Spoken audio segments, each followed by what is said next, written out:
இன்றைய உணவு இன்றைய உணவு இன்றைய உணவு.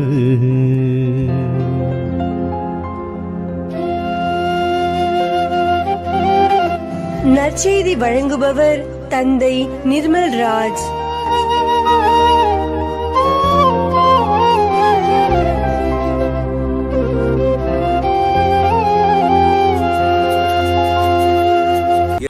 இயேசுவில் பிரியமுள்ள சகோதர சகோதரிகளே, உங்கள் அனைவருக்கும் இயேசுவின் பெயரால் ஜபங்களையும் வாழ்த்துக்களையும் அன்போடு உரித்தாக்கிக் கொள்ளுகின்றேன். இன்றைக்கு மத்தேயு நற்செய்தி 6ஆம் அதிகாரம் 24 34 வரை உள்ள இறைவார்த்தைகள் நம்முடைய சிந்தனைக்கு தரப்பட்டிருக்கின்றன. எவரும் இரு தலைவர்களுக்கு பணிவிடை செய்ய முடியாது என்று ஆண்டவர் சொல்லுகிறார். ஒரு தலைவன் யாரை குறிப்பிடுகிறது என்றால் ஆண்டவரை குறிப்பிடுகிறது. இன்னொரு தலைவர் யாரை குறிப்பிடுகிறது, எதை குறிப்பிடுகிறது என்றால் இந்த மண்ணுலகத்தில் இருக்கக்கூடிய செல்வங்கள். அன்பானவர்களே, நமக்கு இந்த மண்ணுலக செல்வங்களை எல்லாம் கொடுக்கக்கூடிய ஒரு தலைவர் நம் ஆண்டவர் தான். அவரே நமக்கு மிகப்பெரிய ஒரு செல்வமாக இருக்கிறார். விண்ணகம் என்கின்ற செல்வத்தையும் கொடுக்கிறவர் அவர்தான். எனவே அப்படிப்பட்ட தலைவரை நாம் எப்பொழுதும் நாடி இருக்க வேண்டும், அவரையே சார்ந்து வாழ வேண்டும் என்று ஆண்டவர் இன்றைக்கு உணர்த்துகிறார். அன்பானவர்கள், இந்த உலகத்தில் ஆண்டவர் நமக்கு வாழ்வதற்கென்று எல்லா பராமரிப்பு காரியங்களையும் செய்ய தவறுவதில்லை. எனவேதான் நற்செய்தியில் ஆண்டவர் சொல்லுகிறார், இந்த உலக தலைவனாகிய செல்வாக்கை நீங்கள் மையப்படுத்த வேண்டிய அவசியம் இல்லை.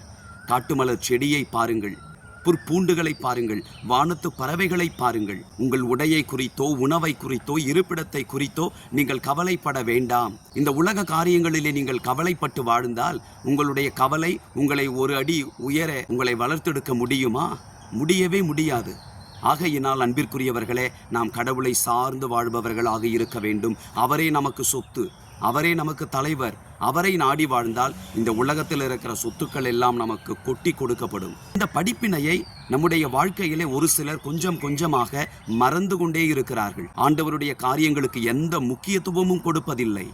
ஆலய காரியங்கள், ஆன்மீக காரியங்களுக்கு எந்த முன்னெடுப்பும் எடுப்பதில்லை. ஆனால் பணம் வேண்டும், குடும்ப வளர்ச்சி வேண்டும், சமாதானம் வேண்டும், சுகபோகங்கள் எல்லாம் வேண்டும்.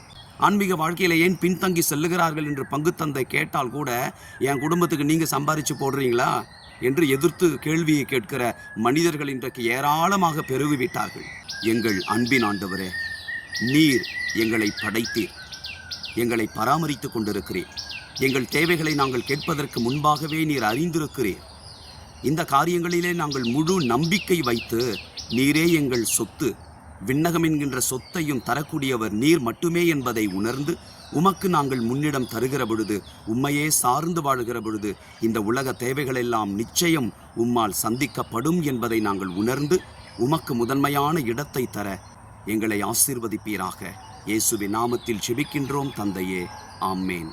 God bless you.